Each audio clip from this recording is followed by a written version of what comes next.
Hi hello అందరికి నమస్తే, welcome to our channel. నా పేరు రవీందర్. ఆంధ్రప్రదేశ్ ముఖ్యమంత్రి చంద్రబాబు నాయుడు గారు మాట్లాడే మాటలు ఉంటే ఒక్కొక్కసారి నవ్వొస్తుంది, ఒక్కొక్కసారి కోపం అనిపిస్తుంది. ఇలాంటి వ్యక్తులు ఎట్లా ముఖ్యమంత్రి అయ్యారు, ఇలాంటి వ్యక్తులు అపర చాణికులను ఎట్లా చెప్పుకుంటారు, ఇలాంటి వ్యక్తులు విజనరీ కలిగిందని ఎట్లా చెప్పుకుంటారని ఆయన మాట్లాడే మాటలను బట్టి, ఆయన ఇప్పుడు మాట్లాడుతున్న మాటలను బట్టి చూస్తే ఖచ్చితంగా ఎవరికైనా అదే అనిపిస్తుంది. ఇప్పుడు ఆంధ్రప్రదేశ్లో కురిసినటువంటి భారీ వర్షాల కారణంగా ఇబ్బందులు పడుతున్నటువంటి పరిస్థితులు తీసుకొచ్చింది ఎవరు? ఈ ప్రభుత్వమే కదా. ఆగస్టు 29వ తారీఖున మరి వాతావరణ శాఖ హెచ్చరిక జారీ చేసింది కదా, ఇటు తెలంగాణకు కానీ అటు ఆంధ్రప్రదేశ్ కానీ భారీ వర్షాలు పడేటువంటి అవకాశం ఉందని చెప్పి. అలాంటప్పుడు మీరు ఏం చేయాలి? ఏవైతే వరద ముప్పు ప్రాంతాలు ఉంటాయో ఆ ప్రాంత ప్రజలను అలర్ట్ చేయాలి, అధికారులకు హెచ్చరికలు జారీ చేయాలి, సరిగ్గా పనిచేయండి, అక్కడికి వెళ్ళి వాళ్ళని హెచ్చరించండి, సురక్షిత ప్రాంతాలకు తీసుకుపోండి అని చెప్పి మీరు చెప్పాలి. కానీ ఆ రెండు మీరు చేయలేదు. భారీ వర్షాల కారణంగా కుటుంబాలన్నీ కూడా ఆ వరదల్లో చిక్కుకున్న తర్వాత 2 రోజుల తర్వాత మీరు మేల్కొన్నారు.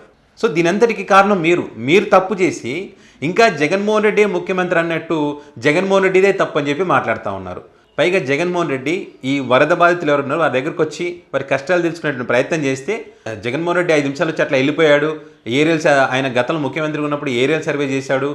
మేము అలా కాదు, నేను బోటులో 5 గంటలు ప్రయాణం చేశాను, 25 కిలోమీటర్ల మేర మొత్తం చుట్టూ తిరిగి పూర్తి స్థాయిలో దాన్ని పరిశీలించానని చెప్పి చెప్తున్నాడు చంద్రబాబు నాయుడు. మరి తర్వాత మీరే అన్నారు కదా, పూర్తి స్థాయిలో అందరికీ సహాయం అందించలేకపోయాను, అధికారులు నిర్లక్ష్యంగా వివరించారు, వారికి సోకాజ్ నోటీసులు కూడా ఇచ్చాము, అధికారిని సస్పెండ్ చేశామని చెప్పి మీరే అంటున్నారంటే మీరు ఫెయిల్యూర్ అయినట్టే కదా. మీరు బోట్లో 5 గంటలు తిరిగితే ఏముంది, జగన్మోహన్ రెడ్డి ఏరియల్ సర్వే చేస్తే ఏముంది? మీరు బోట్లో తిరగడం వల్ల మీ వెనక ఒక 100 మంది ఉన్నారు. అదే 100 మంది వేరే చోటుకి పోతే కనీసం 2-3 ప్రాణాలు కాపాడేవాళ్ళు కదా, కనీసం ఒక 2-3 కుటుంబాలను బయటకు తీసుకొచ్చేవాళ్ళు కదా. అది మీరు జస్ట్ ఫోటోలకు పోజులు ఇవ్వడానికి వెళ్ళారనేది స్వయంగా పవన్ కళ్యాణ్ ఒప్పుకున్నాడు కదా. అందరూ పవన్ కళ్యాణ్ రాలేదు అంటే నేను రాదలుచుకోలేదు, నన్ను అధికారులు వద్దన్నారు, నేను అక్కడికి వచ్చి బోట్లో ఎక్కుతూ చేయుకుంటూ ఫోటోలు దిగితే ఏం ఉపయోగం ఉంటుంది, దానివల్ల ప్రజలకు ఏం ఒరిగేది ఏముండదు, కాబట్టి నేను రాలేదంటే ఆయన ఉద్దేశం ఏంది? బోట్లో చేయుకుంటూ తిరిగింది ఎవరు? మీరే కదా. మిమ్మల్ని ఉద్దేశించి అన్నట్టే ఉంది అది. మరి కాబట్టి బోట్లో తిరిగామా, ఏరియల్ సర్వే చేసామన్నది ముఖ్యం కాదు, బాధితులకు పూర్తి స్థాయిలో సహాయం అందిందా లేదన్నదే ముఖ్యం. మీరు ఫెయిల్యూర్ అయ్యి మీరు పూర్తి స్థాయిలో సాయం చేయలేక మీ తప్పులు పెట్టుకొని జగన్మోహన్ రెడ్డి ముఖ్యమంత్రి అయినట్టు, ప్రతిపక్షంలో ఉన్న జగన్మోహన్ రెడ్డిదే తప్పు, అధికార పక్షంలో ఉన్న జగన్మోహన్ రెడ్డిదే తప్పు, బాధితులను ఆదుకోకుండా ఈ టైంలో కూడా రాజకీయాలు మాట్లాడుతున్న ఏకైక ముఖ్యమంత్రి మీరే. ఏమనంటే జగన్మోహన్ రెడ్డి శివ రాజకీయాలు చేస్తారంటే మీరు బురద రాజకీయాలు చేస్తూ ఉన్నారు. ఇప్పుడు ఈయన ఏం మాట్లాడుతున్నారో ఒకసారి వినండి. ఎక్కడి నుంచి వచ్చే కూడా ఆ బోర్డ్స్ వచ్చాయి, ఎక్కడి నుంచి వచ్చే కూడా ఇన్వెస్టిగేషన్ చేస్తాం, ఎందుకు వచ్చే కూడా ఇన్వెస్టిగేషన్ చేస్తాం. అందులో కూడా ఎవరైనా ఉంటే మీరు అన్నట్టు ఆ బోట్లు వచ్చినప్పుడు కరెక్ట్ గా అది కొట్టుకున్న ప్లేస్ చూశాను నేను. ఆ ఇది కూడా బెండ్ అయింది, వంగిపోయింది. పిల్లర్ కాదు, పిల్లర్ మధ్యలో ఉండే జాయింట్ వెయిట్ అది వెయిట్ అంటారా, అది కంట్రోల్ అన్నమాట. 2 పిల్లర్స్ మధ్యలో గేట్ ని కంట్రోల్ చేయడం కోసం పెట్టినటువంటి ఆ గేట్ అక్కడ ఉంటుంది. దాని ఇది ఏదో బోట్ వచ్చిందంట, ఏదో కుట్ర చేశారంట, ఆ బోట్ వచ్చి అక్కడ పిల్లర్కి దానికి మధ్యలో ఉండే ఒక జాయింట్కి వచ్చి తగిలిందంట. ఇది కావాలనే చేశారు, కుట్ర చేశారు ఇది, కాబట్టి దాని మీద విచారణ చేస్తారంట. ప్రపంచంలో ఇలాంటి ముఖ్యమంత్రి ఎక్కడైనా చూసారా మీరు?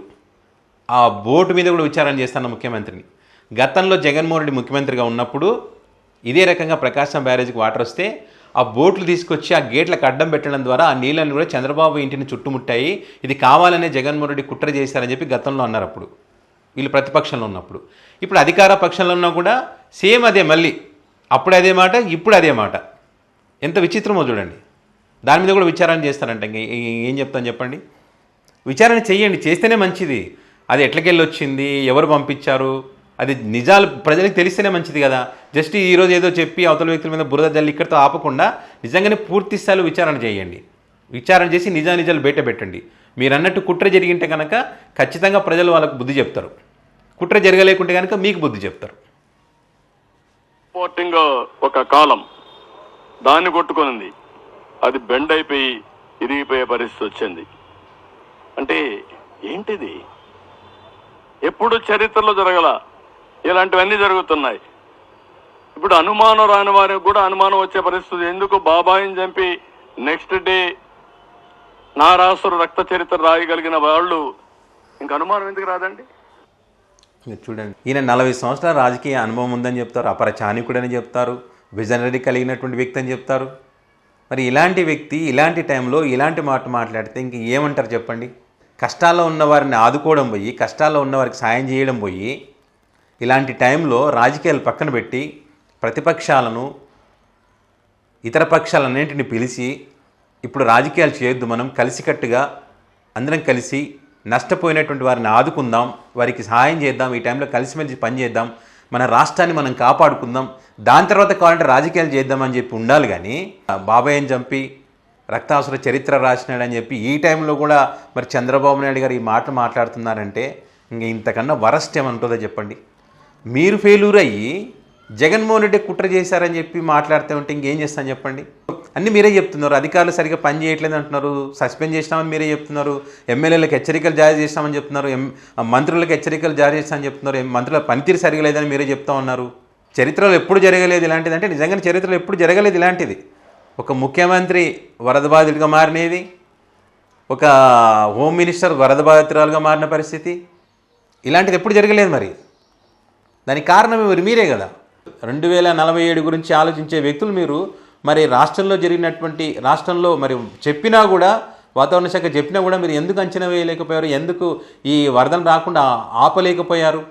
దయచేసి ఈ బురద రాజకీయాలు, ఈ శవ రాజకీయాలు మీరు మానేసి, ఈ మాట్లాడడం మానేసి, అక్కడ ఎవరైతే పాపం తమ బంధువులు ఎక్కడున్నారో తెలియక నీటి కోసం కూటి కోసం నానా అవస్థలు పడుతూ శవాల మధ్య జీవనం సాగిస్తూ ఆ దుర్వాసనకి ఏదో దొరికిందేదో తింటూ నానా అవస్థలు పడుతున్నటువంటి ఆ బాధితుల గురించి ఆలోచించండి సార్. చాలామంది జీవనోపాధి అయినటువంటి ఆటోలు కానివ్వండి, కార్లు కానివ్వండి, డీసీఎంలు కానివ్వండి, మన వాహనాలు ఉంటాయి కదా, అవన్నీ కూడా నీళ్ళల్లో ఆ వరద నీటిలో ఉండిపోయిన పరిస్థితి. వాటిని రిపేర్ చేయించడానికి, వాటిని వాడాలంటే, అవి స్టార్ట్ అవ్వాలంటే చాలా ఖర్చుతో కూడుకున్న పని. వాటి మీద దృష్టి పెట్టండి. వీటన్నిటి మీద ఆలోచన చేసి వారికి మంచి చేయడానికి ఇటు ప్రతిపక్షాలను అందరినీ కలుపుకొని స్వచ్ఛంద సంస్థలను, ఈ విరాళాలు, ఇప్పుడు మిమ్మల్ని అభిమానించే సినిమా ఇండస్ట్రీ కూడా ఉంది కదా, తెలుగు సినిమా ఇండస్ట్రీ, వాళ్ళని కూడా ఒక పిలుపు ఇవ్వండి. మీరందరూ రండి, ఆర్థిక సాయం చేయండి, రాష్ట్రాన్ని ఆదుకోండి అని చెప్పి వారికి సాయం చేయమని చెప్పండి. అది చేయాలి. కానీ ఈ టైంలో కూడా శవ రాజకీయాలు చేస్తా అంటే ఇంకెవడేం చేయలేడు దాన్ని.